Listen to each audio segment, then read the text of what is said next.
The Matrix universe sure has a lot of unanswered questions. We made a video trying to explain why Seraph's code is golden, and why the red pills always wear sunglasses in the simulation. And yes, it could be a reference to John Carpenter's classic They Live. So today we have even more questions that we would like to answer. Like, what's the story behind the woman in the red dress? And how did Cypher meet with Agent Smith with no one knowing? Welcome to Matrix Explained.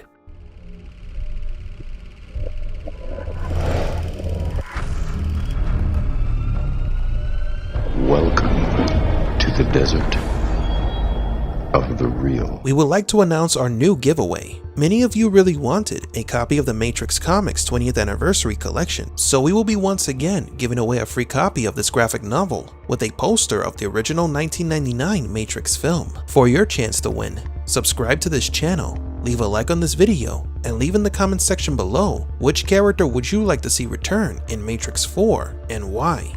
The winner will be announced on October 10th. So who is the woman in red? She made her first and only appearance in Matrix 1999. She was designed by Mouse to serve as a distraction in a training program, a program that Morpheus subjected Neo to in order to teach him about the agents. Were you listening to me, Neo? Or were you looking at the woman in the red dress? I was. Look again. Freeze it. In this training program, she is the only person wearing clothing with a bright color, making her stand out from the other people who are wearing blacks and grays. Blonde and gorgeous, specially made to draw the attention of any man. An effective distraction made to make a point that the agents can appear at any moment. Agent Smith immediately appeared behind Neo after he was distracted by the woman in the red dress. Luckily for Neo, they weren't inside the Matrix, just another training program. Mouse later explains to Neo that he was the one who created the woman in the red dress, and that if he wanted some time alone with her, it could be arranged. So what did you think of her? Of who?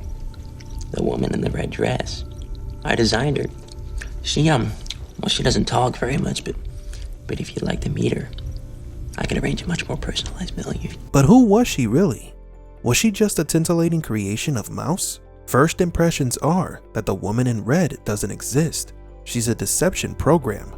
However, there is a scene later in the movie in which Mouse is ogling a poster of a woman who looks exactly like the woman in red. This could mean that Mouse designed her based on a real celebrity model that lives or lived inside the Matrix, a model that Mouse had a crush on. Mouse's training program may indeed be based on threats that exist in the Matrix. Remember that Smith also appeared in the same program. It is possible that she was an enemy program used by the agents to distract their enemies. Imagine her being some sort of spy, a femme fatale disguised as a celebrity. There is a Matrix comic book that tells the story of a little boy being trained by the Resistance inside a simulation. The threat that the boy must overcome is an army of Agent Smiths. So these training programs that the Resistance use are scenarios inspired by threats they have encountered inside the Matrix. They replay them again and again, like a level in a video game, to gain experience and increase their chances of survival. One last thing about the woman in red. In a behind-the-scenes video of The Matrix, it is said that the model Fiona Johnson, who played the woman in red, was doing a test fitting when she distracted a pedestrian, which led him to cause a minor accident to his vehicle. While at least there is no questioning in her ability to turn heads. One of our subscribers asked us how did Cypher enter the Matrix to meet Smith with no one knowing? Well, there are multiple ways of how Cypher could have done this. The film establishes that you need another person to help you connect to the Matrix. Someone to insert the cable into the head jack, load you into the simulation, and then find an exit and remove the cable. So how could Cypher meet with Smith with no one helping him with all those steps? The first and least likely option is that the chairs have an automatic system that plugs in and connects a person into the Matrix once he or she sits on it. A disconnect function must also exist where the user can activate it from within the simulation. But if this were the case, then why isn't this technology being used or acknowledged ever in the movies? This entire explanation becomes moot once that question is asked.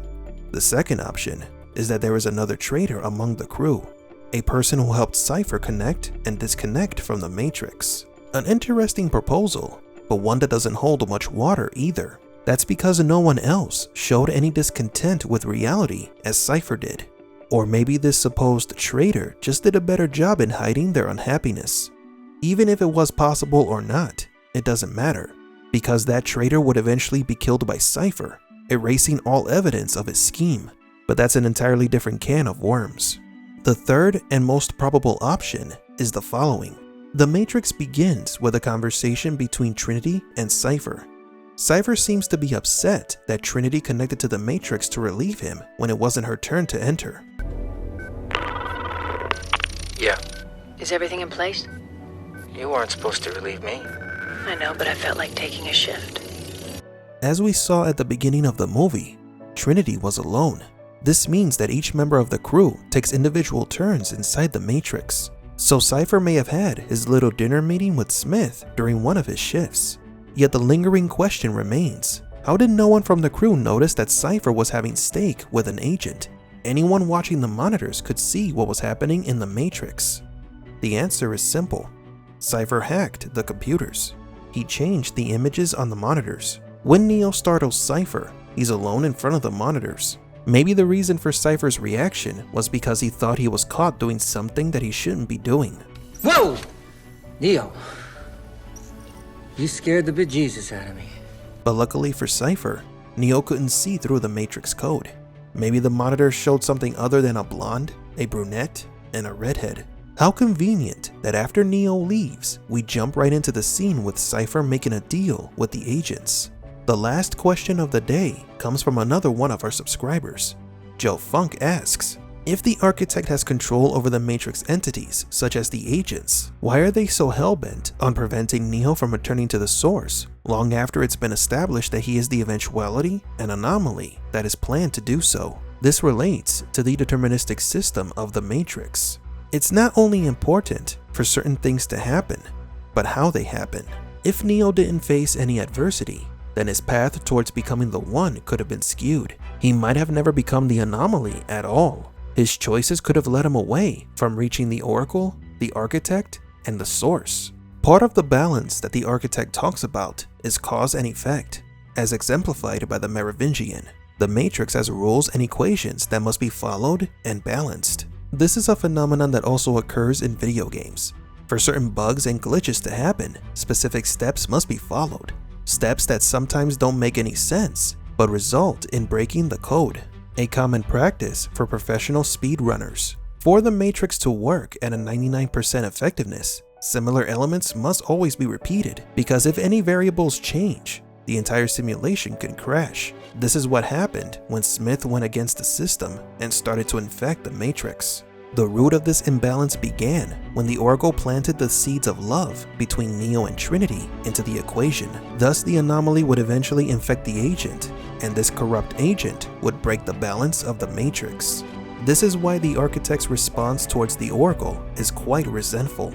Well now, ain't this a surprise? You played a very dangerous game.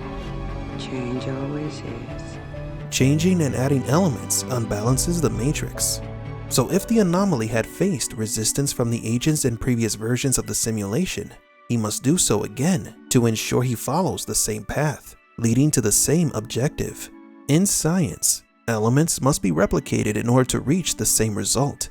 Changing even the smallest thing can lead to a new and unexpected outcome, and this is what the Architect tries to avoid. The anomaly will appear again, and so it must face the same challenges in order to gain the same results. But do you agree? What other Matrix questions would you like us to answer? For Matrix Explained, please leave a like and subscribe, and thank you for visiting the Desert of the Real.